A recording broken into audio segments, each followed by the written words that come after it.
Salutations, Skids stands. How's about we give some love to an Autobot who's been overlooked, slept on, stepped on, left for dead? I'm really excited that I get to say this. Today, we're talking about Legacy Skids. So, as every single YouTuber who's ever reviewed a Skids toy will tell you, Skids started out in the mid-80s and was one of the few Autobots to have no spotlight episodes or moments. He had so little prominence that he dropped off the face of the planet as the decades rolled around and his name got shared about with several unrelated characters, including the one that even people who like the movies aren't willing to defend. Character-wise, he's about as obscure as, I don't know, Whirl and Roadbuster. And he actually got to be in the show! What does that say? And that was it. For the longest while, he was the Transformer that time forgot. You saw the Thu video, but look, there were so many characters being released at the same time, and with the competition being a cool tow truck, a badass fire engine, a sexy red racer, and truckloads of triple changers and combiners, it's easy to see how a normal carbot like Skids got left behind in the hype. Make Skids happen wasn't exactly the top of Hasbro's list of priorities in the mid-80s. That would be terrorizing kids! But then in 2021, out of completely nowhere, it was announced we'd be getting an actual masterpiece Skids that, like, you can buy. And then a few months later popped this plastic enigma. It's like Skids' time has finally come. This is his moment. Now, Skids was relaunched for Transformers Legacy, which is a tad ironic seeing how up until now his legacy was that he had no legacy. He's like the hipster Transformer. Should I explain Transformers Legacy again? I think you get it. Non-G1 characters mixing in with G1 characters, everyone having an updated, modern yet retro aesthetic, and ain't no kiddin', this Skids kid slid into the mix. Skids falls into the G1 side of things, obviously, and he wears that like it's going out of style. This robot mode looks so classic Transformer-y with the chest made up of the front of the car, the lower legs being what are blatantly car chunks, visible tire shoulders, and movieverse Bumblebee door wings. But the magic of this figure really comes from the execution. We've seen most of these tricks before, but it's done in a way that feels so natural and appropriate. He's grooving this navy blue which blends real rad with the silver and red. Like, he's not exactly screaming personality, but there's something in this toy's aura that feels so welcoming and familiar, like an old friend. I appreciate the additional subtle sculpted in detailings, keeping everything from looking too plain and featureless, and the overall sculpting and paintwork does a ton to maintain this thing's likeness to the 80s toy.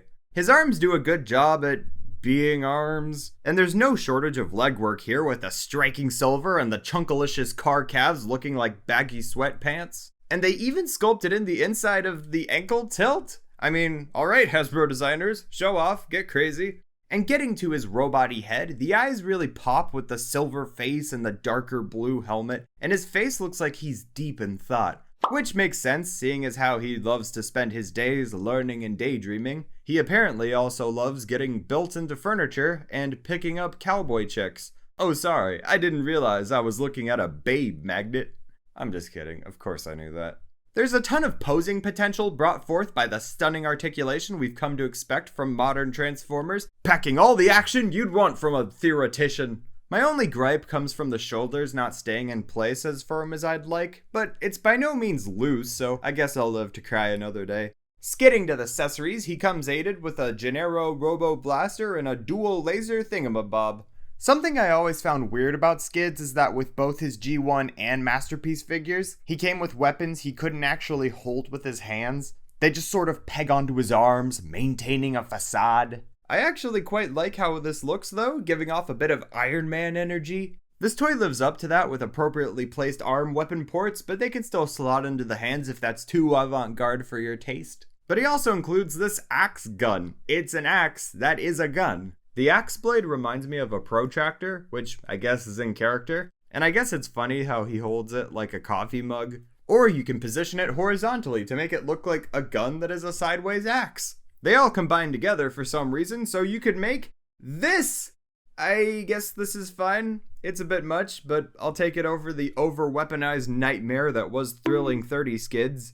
So wrapping it up, the robot mode is ultra appealing and feels so essential to the core idea of what makes Transformers cool. There's not much to it, but it doesn't come across as too basic or generic either. He looks fabulous if you want to finally give him some presence among his Season 2 squad. And as an action figure, it has the looks, the personality, and gives you basically what you'd want from a Skids, devoting himself hard to that early G1 Diaclone aesthetic. Plus, with some cheeky modifications, you can fan mode him into his cartoon self. The fun never ceases when Skids is in town. The transformation is super endearing with its earnest simplicity. I didn't say it until now, but Skids' upper body is very similar to Prowl's. It's a quite similar formula mixed up with a very different body type, making for a forgiving, fun experience. It's like anyone can transform this toy.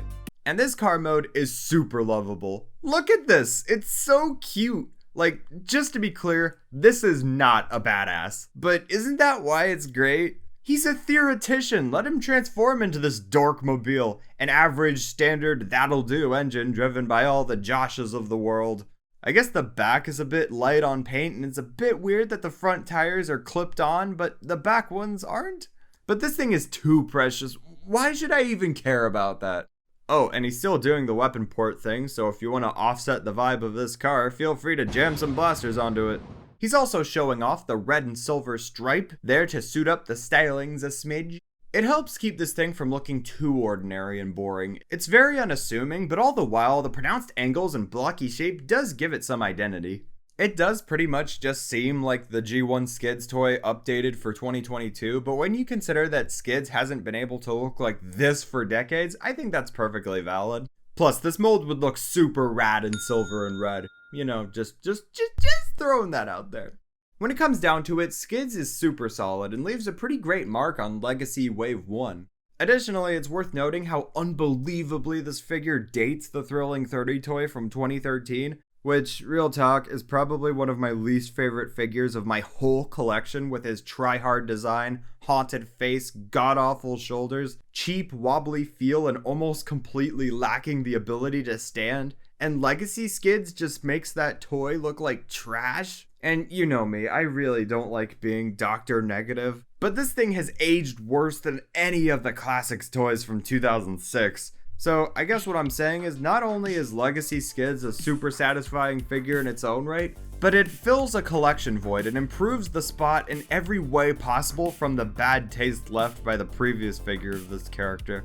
And being real, this would seriously be a great choice for someone's first Transformer. It's easy to transform, it feels substantial as a retail deluxe, it embraces the robots in disguise concept harder than most characters, and the robot mode is littered with so many timeless design conventions that are so linked to what makes something recognizable as a Transformer compared to any other pop culture robot.